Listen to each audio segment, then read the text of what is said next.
You'll have to start your video if you want to Okay. have your video. All right. Okay. There you Hi. are. Hello, hello. Hey. Hi. Let's talk about the weather.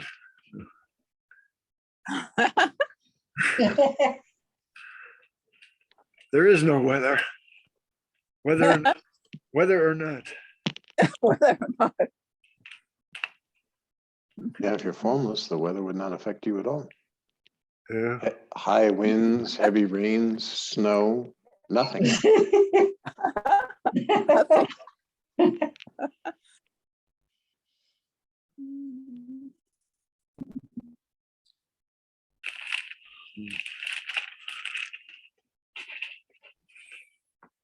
But just like in dream, if it rained in your dream, you'd be getting wet. But of course, you're not getting wet because it's all appeared formlessly. This form-based existence is arising from your own self. So whether your character is in the, that even that you're identifying with, you're soaking wet. It rains so much, you get in a flood and you get caught up in the waves. But then you wake up and you're not soaking wet in your bed. So you know this difference between what's real and what's not. You are reality. Everything that can be known by you is the illusion.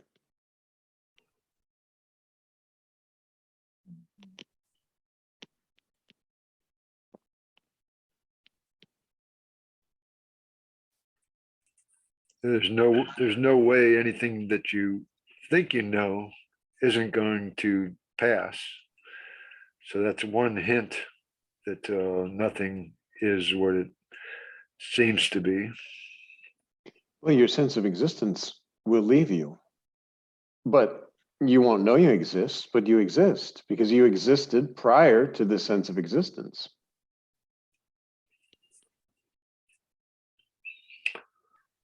And with the sense of existence came the illusory world that you're seeing. Just like in a dream, you're laying down, it's deep sleep. There's a little mixture of I exist, I am, boom, dream world is projected. And then after the dream is finished, you know, oh, it was just a dream. You're not mourning the loss of any of the dream characters, including yourself, or asking why you didn't have more time in the dream. Unless you're really identified with the illusion. If you wake up in the morning and you're like, oh my God, that was such a great dream. Maybe if I go back to sleep, I can get back into that. This is attachment.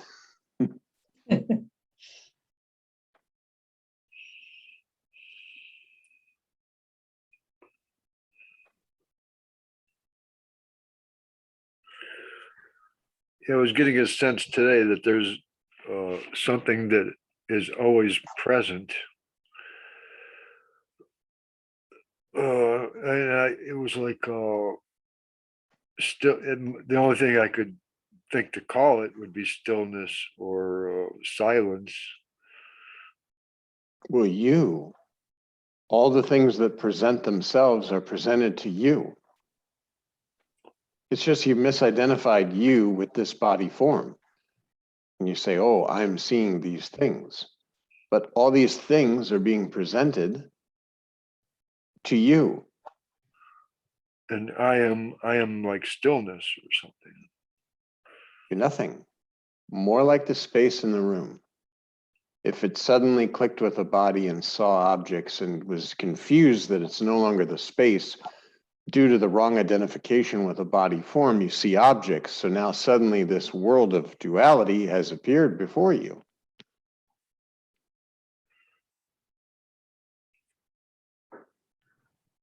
And what we, I was sensing like that maybe, how did I put it? The form of nothing is nothing, or something like that. Well, nothing is only something when it takes a form and believes I am.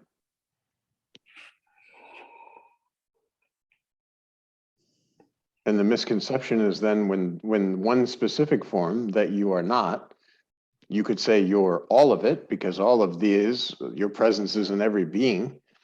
All of this is arising on your spontaneous presence. So you could say, okay, well, what happens when John, this body form, is no more? The presence still very much is. And the dream world is still very much going on, just there's no longer the telescope of a John or the belief of being a John. Consciousness, whatever you want to call it, that took a form for a limited time, is now no longer believing itself to be in a form, in that particular form.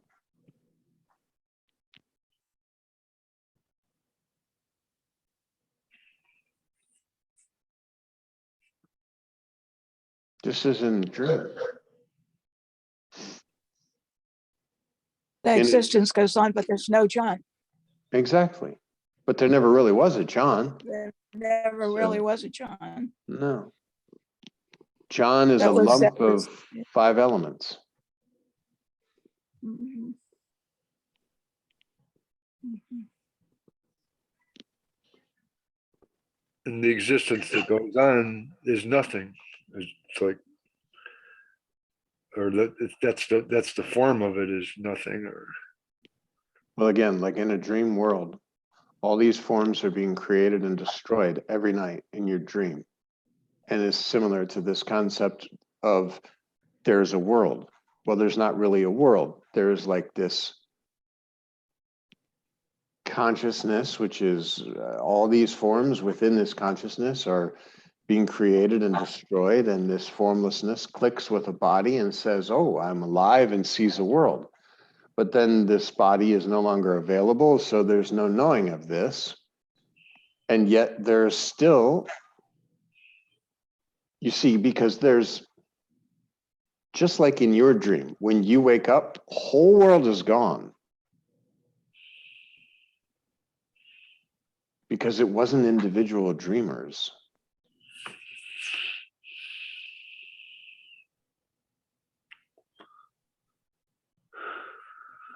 yeah, I was seeing this morning that creation and destruction is actually, they're not different. They're both present at the same right now. Only an illusion. Creation and destruction occur when the 5 elements get together and form a lump of goo. And then that lump of goo is imprinted as a dog or a pig or a cat or a person, a human, let's say, a bee. And then this formlessness attaches itself and says, oh, this is me. I now know I exist. And then I exist as something. And there are other folks there called parents who sit there and tell me how this existence is. And that I'm a newborn baby and I'm to be going to school and learning about the world. And the same formlessness identified as parents is the 5 elemental goo, in which the presence has identified itself as mom and dad. But you know this as formless. You can remain with your selfless self, and world disappears. Concept of world, you'll still see, because you're here. The selfless self is sort of, could you say it is its own identity? And as Maharaj says, unidentified, anonymous, invisible identity. Yeah. Somehow the word identity is allowed to make sense somehow. Well, only when you remove all the attributes from it. Identity is invisible, anonymous, unidentified. So now try and logically sit there and picture that. My identity is invisible, anonymous, and unidentified. That's why I was getting the sense that all I could call it would be stillness or silence, because there's nothing else. Even that's just a word on top of it. But Exactly. All words came along with the body, and you're not body. But while we're in this body-based existence, we try to use words to describe this. And Maharaj calls that invisible, anonymous, unidentified identity, selfless self. Self without self. Again, self without the attributes that you would incur or add to self. Even if you have self with a big S, like they do in books, they say, okay, self with a big S and self with a little s. These are attributes, again, that came along with the body. And self with the big S, then we believe is like the ultimate, the absolute, and all this. And like Maharaj says, there is no absolute, because absolute is a label given to your own self only within the bubble of illusion. Ultimate truth. This is a label that's given to invisible, anonymous, unidentified identity. God, Brahman, Paramatman, Master are all names for your own self. And when did you come across those names? When you came across with the body. Well, you are not body, you are formless. So basically, only the concept of having to try and label things through a mind-based kind of filter of, well, how am I supposed to talk about these things? Well, in reality, you're prior to words. When you came along with the body, you started creating words. As Maharaj says, it's very funny, actually, because we put lines together and say, this is J, this is K. But again, how much you can see the concept. How can a line like this and a line like this be a T? It's conceptually believed. And it came along with the body. When someone said, little Johnny, when you draw a T, you make a line like this. The T words are tree, tea, and such. But prior to being this, you knew none of this. Nor was any of this really useful, because there was no one that wanted to know what a tree was until you came into the illusory existence and you saw the 5 elemental goo lumped together in a certain way and said, that's a tree. I was just picturing, okay, when you make a line for the top of the T, as soon as you start making the line, the start of making the line is illusion, because now you're continuing on making the line, and that's where you're at now. You're always at the present. You're not, the beginning of the line never existed, and it's gone as soon as it existed, or as soon as you think it existed. It's just, I don't know if you know what I'm trying to get at, but it's just The like, line is, I am born, and it ends with, I am dying. That's the illusion. The same as when I draw a T. I didn't learn that concept of when I'm born, then I'm going to die. I didn't learn that concept until I came along with the body. And you are not body, you were not body, you're not going to remain the body. Prior to being this, there was no concept of birth and death. And there was no one knowing birth or death. The concept of birth and death came along with the body. And the body's existence, because of the knowledge of existence in body form, created the top of the T, I am born and I will die. In reality, you're so far outside of time, because time is a concept in this body-based illusion. still, aren't we somehow speaking from the illusion? The only way you can speak. Otherwise, we wouldn't even be here discussing this unless we were speaking like from the illusion. Well, you know yourself in a real sense, but this knowledge of your own self is still within the bubble of illusion, because all knowledge, only things that you can know or experience or see, is within the consciousness, the bubble of illusion, the I am, the presence, whatever you want to say. You're outside of all of this. All of this has appeared to you. You had to be there for this to appear, but it has nothing to do with you. It's yeah, it's hard to get used to not being anything. Well, it's your trueness. Anything that's added on is not you. Just if we said Keith, the body, can dress up like a construction worker, like a policeman, like a cowboy, like a fireman, but those are all just attributes on Keith. And Keith is really none of those things. You just said Halloween. Everybody dresses up as something they're not. They put on additional layers. And you're doing this all the time. You're putting on additional layers of presence. Presence is formless. You put on the layer of, I am the body. I am Keith. Keith believes in these things. Keith has these parents. Keith has these experiences. Keith has these memories. All these are just putting on more extra layers that are not needed. Same as a Halloween costume.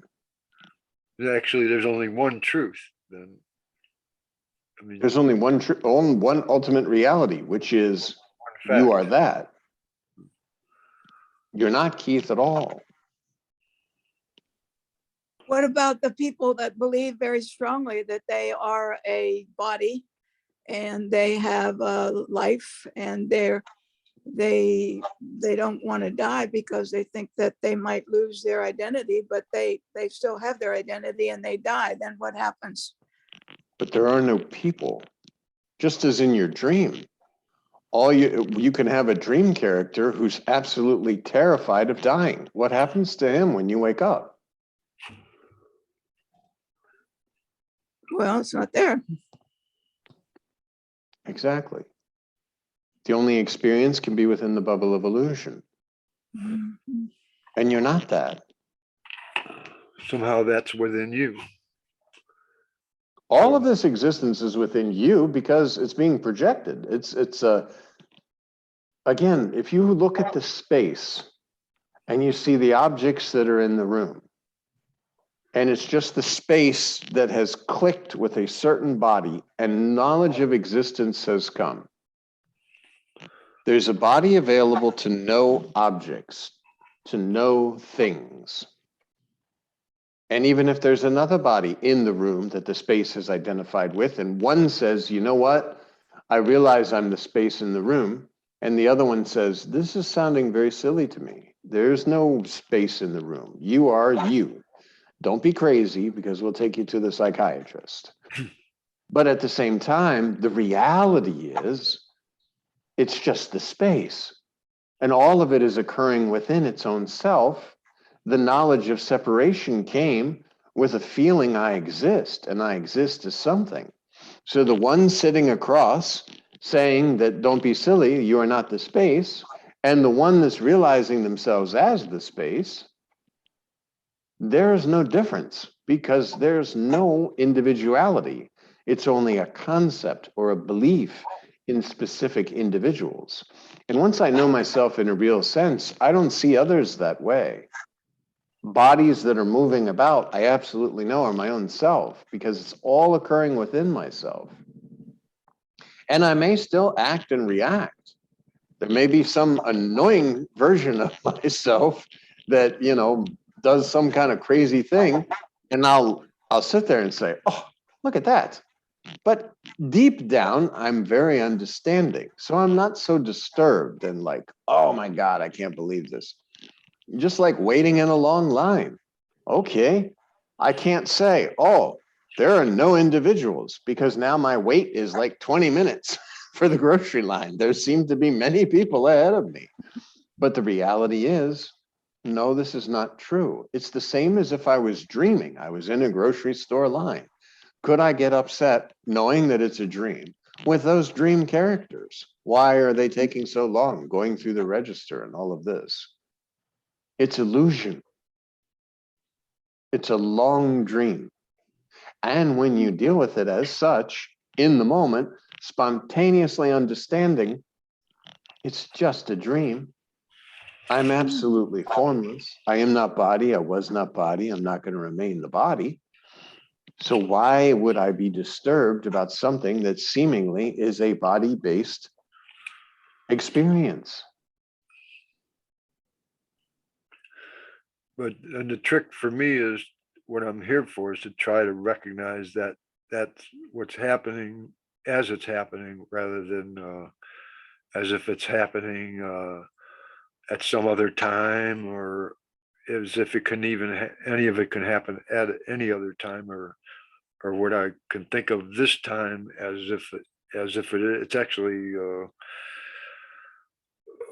the trick is to get used to seeing it, the reality of what you're saying right now as it's happening, or as it is.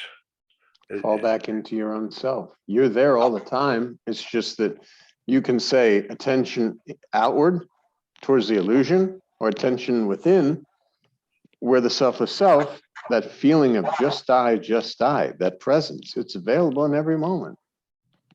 So do you get pulled into the illusion, or do you just sit and remain with your selfless self? And yeah, that's a duality in a sense, but that will erase the concept of duality by remaining with your selfless self, because you won't get lost in the illusion. Even in the long grocery store line, okay, this is a time, perfect time. And even you can say, because this is my experience that I've created for myself, to remain with myself. This, I'll, go ahead. I'll get the idea that I could do something about it, or I could know If how you're it formless, is. how can you relate? See, that's something very interesting. You can't move form if you're formless. How can you change an experience in form if you're formless? Only through mentation, where you say, oh, I wish this was different, or I don't like this, or whatever. And this gets you lost in the illusion. Because without that mind flow and your identification with it as specific things occurring and happening to you, you can't be an illusion. It's not possible. Once you know yourself in a real sense, this mind flow is no longer identified with these things are happening to me, or this is my experience, or will this experience end ever? Only if you have an identification with yourself as something. Yeah, I like that. You can't move form if you're formless. That sort of connects me with what you say about recognizing that you have nothing to do with this world. Absolutely. That's but it's hard for the mind to understand. Well, that's, and you're prior to mind. Mind came along with the body. Mind can only give you ideas, thoughts, and projections of images based on the body-based illusion. And when you know yourself in a real sense, then it won't make sense. Even the memories that the mind tries to project up on the screen and say, do you remember this? Well, I'm formless. And if you recognize that, you can see it as it's happening. You, again, if you do get lost in a moment, you just remain with your selfless self. That's why Maharaj says, be with you always. Be with you always is not just, okay, I'm going to sit down for some nice meditation for 30 minutes and be with my own selfless self. I feel this amazing presence, just die, just die. Now I'm going to get up and go to work and get in the traffic and all this. No, be with you always is always. You're constantly refreshing your memories. I am not body, I was not body, I'm not going to remain the body. I'm absolutely formless. If I had to identify myself, I could compare myself to space or sky, but my identity is invisible, anonymous, unidentified identity. How you are prior to the body and how you are after the body is no more, that is the truth. How you are appearing in this moment is absolutely illusion. But you don't even have to say it's illusion, because there are appearances and you're formless. And as was said, if the line is very long or there's a lot of traffic, you could always drop in yourself just for a moment and say, I have created this experience. It's absolutely perfect. to remain with my selfless self. Or if you want to go one step further, thank you, Master. Thank you. Without this, I might have been lost. But this is something that you have put in front of me for my own benefit to remain with my selfless self. My great teacher.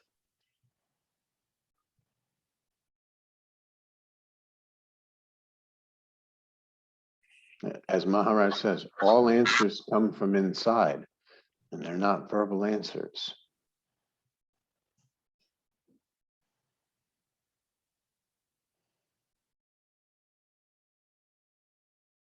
Because you're prior to words.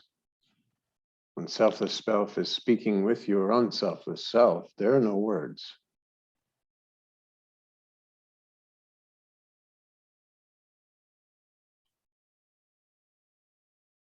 Should I do this or should I do that? There's still some kind of presence, though, isn't there? There's presence as long as there's a body form available. Yeah.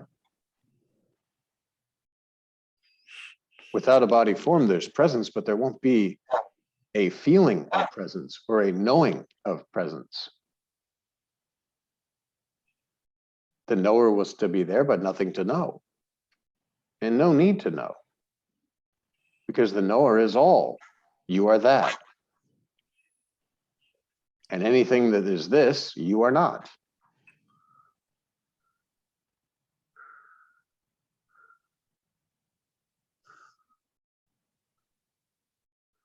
And that is the fact that is always here. Of course.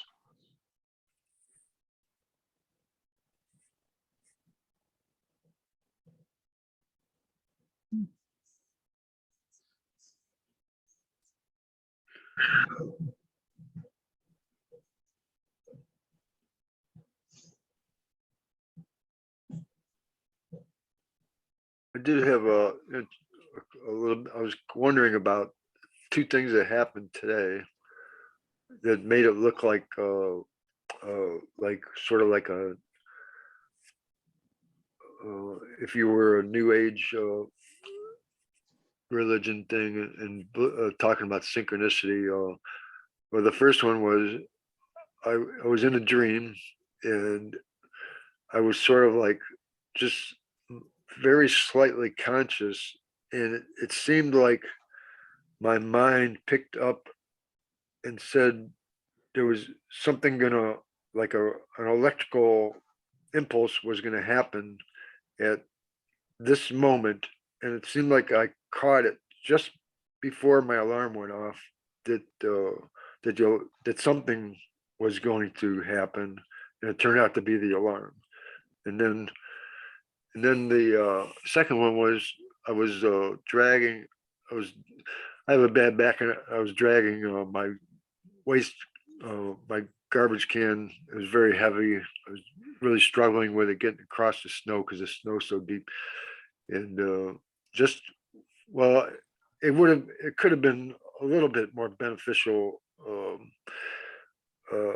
synchronicity if my neighbor, anyway, appeared he was just coming out of his house. He came over, helped me stand the thing up, which I didn't really need help with. But then we got a big snowstorm coming day after tomorrow, and I was sort of getting prepared for that. And I told him, the city trucks don't plow back here. I might not be able to get out. I was going to change the tires on my van. Anyway, he said, well, you can park your car. He owns a restaurant right on the corner and he gets that plowed. So he said I could park in his parking lot. Then I wouldn't have to worry about getting out or not, because he gets his parking lot plowed. Anyway, it was very, it was like he appeared just at the right time for the answer to my problem or something. So is there anything? Just understand, yeah, synchronicity is just a concept, and you can throw that away. Pretty much everything that you talked about, the dream, number one, you don't sleep. Like, there is no dreaming for the selfless self. There's only the dream state, the waking state, this sense I am. These are the things that are appearing to the selfless self, but the selfless self is not involved in them. It's not sleeping. There's no sleeping. And so anything that you see within that dream state is just imagination, but truly everything that you see in the waking dream state is also imagination. It's just you trying to attach significance where there is none by conceptualizing and saying, this is important. This dream is more important than the waking state, or this waking state is more important than the dream state. And again, remember, you are the projector, not the projections. Don't get carried away in the projections. The projections can be anything. My God, you could wake up tomorrow and Maharaj could be in your bedroom saying, Keith, you've realized yourself. I'm so happy. You've done the great job. But why? What? And Maharaj has said this before, that your masters can appear to you. As you get closer and closer to selfless self, you can see the gods and the Brahman and all of this. Forget about it. Remain with your selfless self. You know, in the Christian religion, they have Jesus. In the Muslim religion, they have, or not Muslim, in the Hindu religion, they have Krishna. And in the Buddhist religion, they have Buddha. And if all three of them appeared and said, Keith, you have arrived, you remain with your selfless self. My master is greater than all of these. And there's no separation between my master and this sense of presence. The sense of presence was speaking in the form of Sri Ramakant Maharaj, knowing I'm not Sri Ramakant Maharaj. I am showing you Sri Ramakant Maharaj within the illusion because you currently believe that you're also somebody in the illusion. But once you know yourself in a real sense, then there's no separation because there's no formlessness, again, is not involved. And not trying to beat on you, but going down this rabbit hole like these things of this is happening and that's happening, and I dreamed and I woke up and the alarm was going and all this. It's all illusion. I'm just curious. It's a zero. Zero is formlessness. Anything that can be added, you can even draw a ledger, a little balance sheet. You say, okay, over here is absolute formlessness without attributes, even more subtle than space. And over in this column is all of the illusion. Anything I can think about, any conceptualization I can do, any forms that I'm seeing, any appearances, any experiences, they're all in that second column. And all of the second column can be discarded because it's only distracting you from the first column, the only column, because everything else is illusion. So even if I'm sleeping tonight and I have this amazing revelation that, oh, this is how we explain this. No, because there's zero, nothingness, formlessness, space, more subtle than space, more subtle than presence. And then you have presence, the experience of existence, the I am something, all the appearances, all the thoughts, all the body knowledge, the body, the world, all in this other column. And all you have to do is say, anytime you're thinking or conceptualizing in this way, you say, oh, I'm in the column that doesn't matter. I'm in the illusion.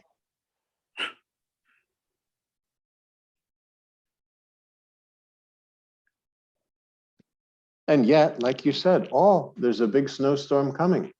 You know, don't be a yucca-puck and sit there and say, well, I'm the formlessness, so I don't have to do anything to prepare for the snow. And 7 feet of snow happened to pile on you and you can't go out and you can't eat and you're really in trouble. No, within the body-based illusion, there are things that need to be done spontaneously in the moment. You hear that there's a snowstorm coming, perhaps we go and make sure we have some food in case we get snowed in for a few days. That's not a problem. There's no like thought train identification, unless you're sitting there having the fear and you go to the grocery store and buy like tons of groceries because you're so fearful that you might starve to death. That is also illusion identification. Oh yeah, I also had a question about, sorry to interrupt you there, but It's no problem. there's only a few minutes left and I forgot to ask this. I was thinking about Thomas, TAMAS today, and it seemed to me that for what I can see it is Thomas is when I'm going along with believing, and I wrote it down here. I'm going along with believing and feeling as true the convincing lie that experience or things as seemingly known to be are true or real. Thomas is basically, you're taking credit for being a doer. You're taking credit for the actions. Rajas is the movement and the activity, and sattva is basically more the purity and like selfless service and this sort of thing. And you transcend these gunas immediately because why? You're formless. These gunas came along with the body. They're a concept that move existence. That's the concept. That the 5 elements are moved around by the gunas, the rajas, the tamas, and the sattva. And like I said, tamas is nothing more than the sense of doership, that I am claiming action. Rajas is doing the action, there's movement. And now because I identify with a specific body form, I'm saying I'm moving. But you can't move. Again, like we said, with the formlessness, it can't affect form. Well, how can formlessness move? But Thomas is taking credit for formlessness moving by identifying with the body. And then sattva is the using the body form to remain with yourself, the self, to be into the spirituality.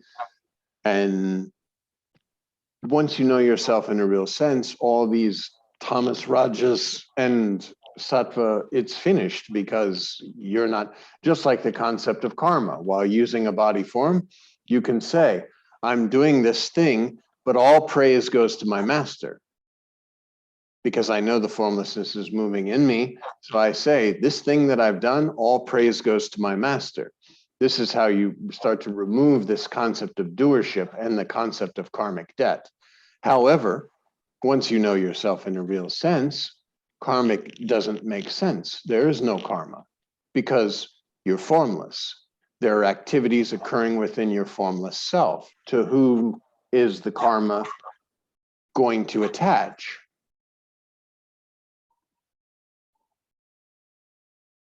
No self, no karma. Exactly.